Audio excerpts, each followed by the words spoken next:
Girls hostel मधलं भूत. फार पूर्वी शहरात एक गर्ल्स हॉस्टेल असायचे, जिथे कॉलेजचे विद्यार्थी राहायचे.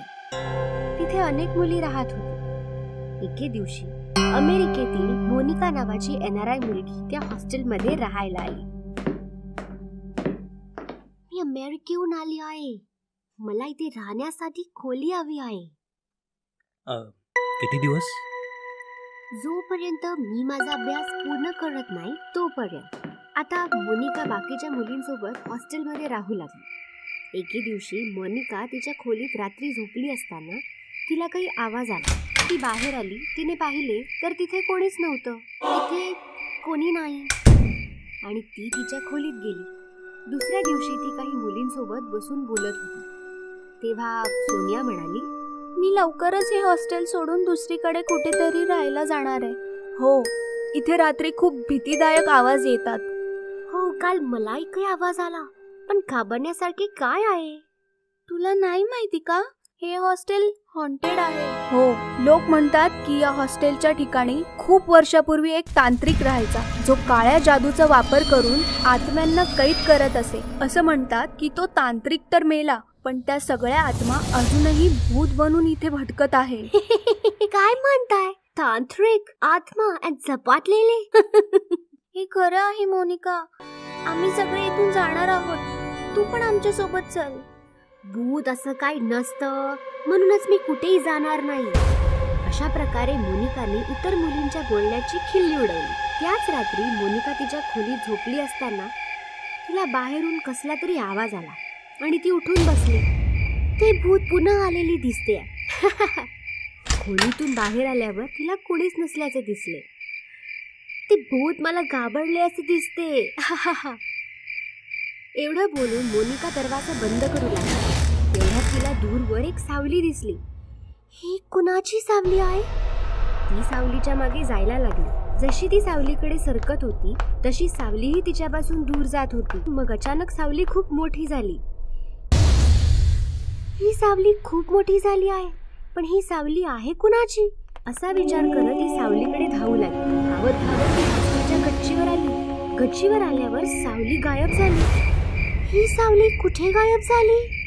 जाऊ दे, तिला जिकडे जायचं तिकडे ती गेली. जाऊ दे, मी आता झोपायला जाते. आणि पुन्हा एकदा मोनिका हॉस्टेलमधल्या रात्रीच्या गजबजाटाकडे दुर्लक्ष करून खोलीत येऊन झोपी गेली. दुसऱ्या दिवशी ती हॉस्टेलमध्ये काही मुलींसोबत बसली असताना सोनिया म्हणाली, मोनिका, आम्ही एक नवीन हॉस्टेल पाहिले आहे. उद्या सकाळी आपण सगळे तिकडे शिफ्ट होऊया. काय? तुम्ही खरंच हे हॉस्टेल सोडत आहात का?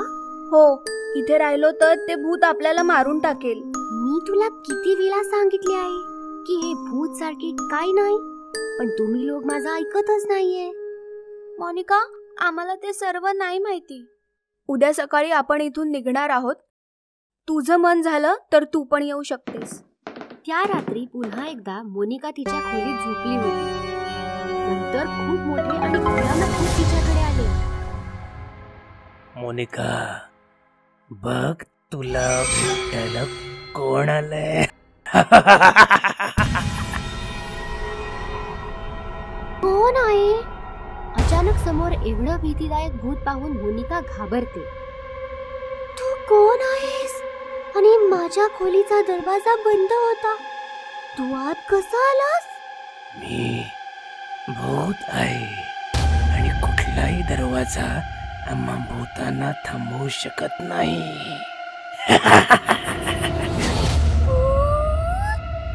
2 दिवसांपासून मी तुला हे पटवून देत आहे की तुम्हा माणसांप्रमाणे आम्ही भूत पण खरेच असतो, पण तू आमची थट्टा करतेयस. म्हणून मी ठरवलं की आज तुला भूतांना भेटवतो. प्लीज प्लीज मला काही नका करू. प्लीज प्लीज मला जाऊ द्या. Please let me go please. भूताने मोनिकाचा हात पकडला आणि तो तिला घेऊन गायब झाला. भूत मोनिकाला जमिनीच्या खाली असलेल्या एका गुहेत घेऊन गेला. माझ्या घरी स्वागत आहे. मला सांग, तुला काय हवंय? वाघाचं रक्त की माणसाची खोपडी? नो, मला काहीच नको आहे. प्लीज मला जाऊ द्या. Please let me go please. मराठीत बोल. डोनाल्ड ट्रम्पची भाजी. माझ्याकडून खूप मोठी चूक झाली आहे. मी मानते की भूत असतात. असं कसं? मोठ्याने बोला. जशी माणसं आहेत तशीच भूतही आहेत. जशी माणसं आहेत तशीच भूतही आहेत. असेच भूत मोनिकाला घाबरवत राहिला. काही वेळाने मोनिका भीतीने बेशुद्ध पडली. मी हिला धडा शिकवला असं दिसतंय. त्यानंतर सकाळी मोनिकाला जाग येताच ती तिच्या खोलीत असल्याचे तिला दिसले. भूत भूत, या हॉस्टेलमध्ये भूत आहे. मला इथे राहायचं नाही. ती हॉस्टेलच्या खोलीतून बाहेर आली. तिथे सोनिया, राणी आणि बाकीच्या मुली आहेत. सोनिया, मला पण घेऊन जा. या हॉस्टेलमध्ये खरंच भूत आहे. पण तुझं सामान? मला काही नको आहे. फक्त मला इथून बाहेर काढा. त्यामुळे हॉस्टेल हॉन्टेड असल्याची मोनिकाची खात्री पटली आणि ती तिचं सामान तिथेच सोडून पळून गेली. बोरवेल वालं भूत. गोष्ट आहे पुण्याची. रश्मी आणि निखिल पती पत्नी होते. सॉफ्टवेअर कंपनीमध्ये काम करत होते आणि शहराच्या बाहेर भाड्याच्या जागेत राहायचे. तासन तास प्रवास आणि त्यात फ्लॅटचं भाडं. यापेक्षा तर आपण पुण्यातच एखादा नवीन फ्लॅट घेऊया. आपलं सेव्हिंगही बऱ्यापैकी आहे. रश्मीचं म्हणणं ऐकून निखिलने घर खरेदी करण्याचा निर्णय घेतला आणि त्याच्या मित्राच्या मदतीने सदानंद नावाच्या माणसाला भेटला ज्याला घर विकायचं होतं. हे बघा, प्रभात रोडवर एक मोठं घर आहे.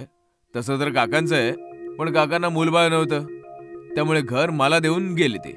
मी US ला शिफ्ट होतोय म्हणून घर विकायचंय. रश्मी आणि निखिलने घर पाहिलं तर त्यांना खूप आवडलं. त्यांनी घर विकत घेतलं आणि सदानंद US ला निघून गेला. काही दिवस गेले. रश्मी आणि निखिल नवीन घरात सेटल झाले होते. त्यांचं डेली रुटीन पण खूप चांगलं चाललं होतं. एके दिवशी रश्मी आणि निखिल झोपले होते की अचानक एका आवाजाने रश्मी जागी झाली. आवाज फार भयानक होता. सदानंद, मी तुला सोडणार नाही. आवाजाने विचलित होऊन रश्मी बेडमधनं उठली आणि चालत चालत एका रूमच्या समोर येऊन थांबली. रूमचं टाळं आपोआप तुटलं. दरवाजा पण आपोआपच उघडला आणि रश्मी रूम मध्ये आली. रूमच्या मधोमध एक फार मोठी बोरवेल होती ज्यातून फार विचित्र आवाज येत होते. अचानकपणे रश्मीच्या पाठीवर कोणीतरी हात ठेवला. रश्मीने मागे वळून पाहिलं तर मागे निखिल उभा होता. रश्मी, अगं इकडे काय करतेस? निखिलचं लक्ष बोरवेलकडे जाताच तो चकित झाला. सदानंदने आपल्याला सांगितलं का नाही की या रूम मध्ये बोरवेल आहे? आपण ही रूम कधी व्यवस्थित नाही पाहिली. रश्मी नॉर्मल होऊन बोलू लागली. बोरवेल आहे तर चांगलंच आहे ना. पाण्याचा त्रास तर नाही होणार आता. दुसऱ्या दिवशी रश्मी निखिल बरोबर जॉबवर तर गेली, पण तिचं वागणं बोलणंच बदललं होतं. लंच ब्रेक मध्ये कोणालाही न सांगता ती गुपचूप घरी आली आणि बोरवेल समोर येऊन उभी राहिली. मला बाहेर काढा. रश्मीने बोरवेलचा स्विच ऑन केला आणि गार्डन मध्ये येऊन झाडांना बोरवेलचं पाणी देऊ लागली. पाण्यामुळे अख्ख्या कॉलनीमध्ये दुर्गंधी पसरली. लोक नाक तोंड बंद करून घराच्या बाहेर पडली आणि दुर्गंध वाढला. लोकांनी नोटीस केलं की रश्मी दुर्गंधीयुक्त पाण्याने गार्डनला भिजवते. लोक ओरडत रश्मीच्या दिशेने आली. अगं, हे सडका पाणी आहे, थांब थांब. लोकांचं म्हणणं ऐकताच जोर जोराने रश्मी हसू लागली आणि पाण्याच्या धारेने तिने लोकांना भिजवायला सुरुवात केली. दुर्गंधीयुक्त पाणी शरीरावर पडताच लोक पळाली. संध्याकाळ होताच निखिल घरी आला तेव्हा त्याने पाहिलं गार्डन मधील सगळी झाडं वेली सुकली होती. निखिलला राग आला आणि तो आतमध्ये किचन मध्ये आला तर रश्मी जेवण बनवत होती. काय गरज होती कॉलनीतल्या लोकांसोबत मूर्खपणा करायची? वेडी म्हणतायत तुला. काय गरज काय होती बोरवेल सुरू करायची? जेवण तयार आहे. हात पाय धुवून घे. रश्मीचा आवाज विचित्र होता, जणू कोणी पुरुष बोलतो आहे. काय झालं रश्मी? दुपारी ऑफिस मधनं पटकन आलीस? माझी तब्येत ठीक नव्हती. काय झालंय तुझ्या तब्येतीला? का असं बिहेव करतेस तू? मध्यरात्र झाली होती. निखिल झोपला होता. अचानक एका भयानक आवाजाने त्याची झोप मोड झाली. सदानंद, मी आलो आहे. निखिल घाबरला. त्याने पाहिलं तर बिछाण्यावर रश्मी नव्हती. अचानकपणे त्याची नजर सीलिंग वर गेली. तेव्हा त्याचे डोळे विस्फारले गेले. रश्मी वर लटकलेली भयानक भूत बनली होती. जोर जोरात ओरडत होती.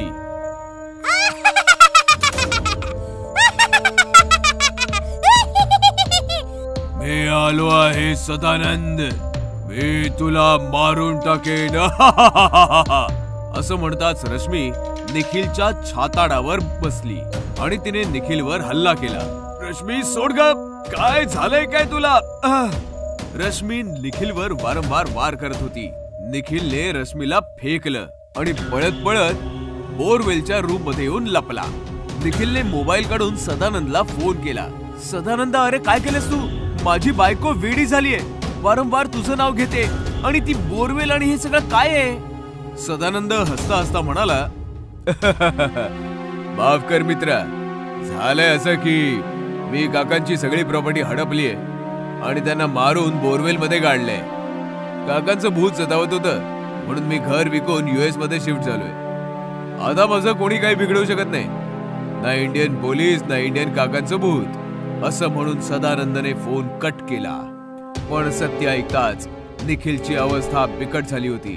म्हणजे काकांचं भूत रश्मीमध्ये आलंय आणि सदानंद समजून मला मारताय. तेवढ्यात दरवाजा तोडून रश्मी आत आली आणि ओरडू लागली, माझं घर, माझी इस्टेट हडपून, मला बोरवेल मध्ये पुरून तू इथे लपून बसलाय सदानंद. मी तुला नाही सोडणार. काका, मी निखिल आहे, सदानंद नाहीये. पण रश्मीने निखिलला बोलायची संधीच नाही दिली. तिने निखिलला पकडलं, खेचून बोरवेलच्या दिशेने घेऊन आली आणि निखिल सोबतच तिने बोरवेल मध्ये उडी मारून स्वतः सोबतच निखिलचं आयुष्यही संपवलं.